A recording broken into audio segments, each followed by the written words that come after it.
നമ്മുടെ കരിക്കൂടിൻ്റെ ഒരു ദയനീയാവസ്ഥ കാണിക്കാനാണ് ഞാൻ ഈ ഡീറ്റെയിൽ ആയിട്ടുള്ള ഒരു വീഡിയോ എടുക്കുന്നത്.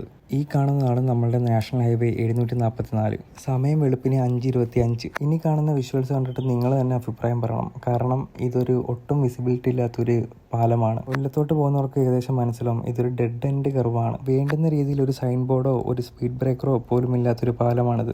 ഞാനിത് പറയാൻ കാരണം ഇവിടെ ഒരുപാട് ആക്സിഡൻറ്റ്സ് നടന്നിട്ടുണ്ട്. പിന്നെ നമ്മുടെ നാടിനൊരു മാറ്റം വരണമല്ലോ. ഈ കാണുന്ന വഴിയാണ് നമ്മളുടെ കൊല്ലത്തോട്ടുള്ള മെയിൻ എൻട്രൻസ്. ഇതാണ് ഗൈസ് ആ ഡെഡ് എൻഡ് വരുന്നത്. ഏകദേശം 2-3 വർഷങ്ങൾ കൊണ്ട് ഈ ഒരു പാലത്തിൻ്റെ അവസ്ഥ ഇങ്ങനെ തന്നെയാണ്. ആക്ച്വലി ഇതൊക്കെ ആരാ ശരിയാക്കേണ്ടുള്ള കാര്യം നിങ്ങൾക്കറിയാമല്ലോ. ഇവർക്കൊക്കെ എന്താണ് പണി എന്നുള്ളൊരു കാര്യം ചിന്തിച്ചാൽ തന്നെ നിങ്ങൾക്ക് മനസ്സിലാവും. ഏകദേശം ഒരു 5-6 മാസങ്ങൾക്ക് മുമ്പാണ് ഒരു ട്രാവലർ ഇതുവഴി മറിഞ്ഞ് അപ്പുറത്ത് പോയത്. അതും വെളുപ്പിന് 3 മണി ടൈമിൽ. ആരുടെ ഭാഗ്യത്തിന് അവരെല്ലാവരും പരിക്കില്ലാതെ രക്ഷപ്പെട്ടു. ഈ കാണുന്ന കാര്യങ്ങളൊക്കെയാണ് കോമഡി. ഇതൊക്കെ ആർക്ക് വേണ്ടിയിട്ടാണ് ഇവിടെ കൊണ്ട് വെച്ചേക്കുന്ന ഒരു പിടുത്തമില്ല. പിന്നെ കെട്ടി വെച്ചിരിക്കുന്നത് അത് ഞാൻ പറഞ്ഞ ട്രാവലർ ഇടിച്ച് അപ്പുറത്ത് പോയപ്പോഴത്തേക്ക് പൊളിഞ്ഞ ഭീമ അതേ കണക്ക് പൊക്കി എടുത്ത് വെച്ച് കെട്ടിയേക്കുവാണ്. നാടിന് വേണ്ടി നല്ല കാര്യങ്ങൾ ചെയ്യുന്ന ആരാണെങ്കിലും ഉറപ്പായിട്ട് സപ്പോർട്ട് ചെയ്യും.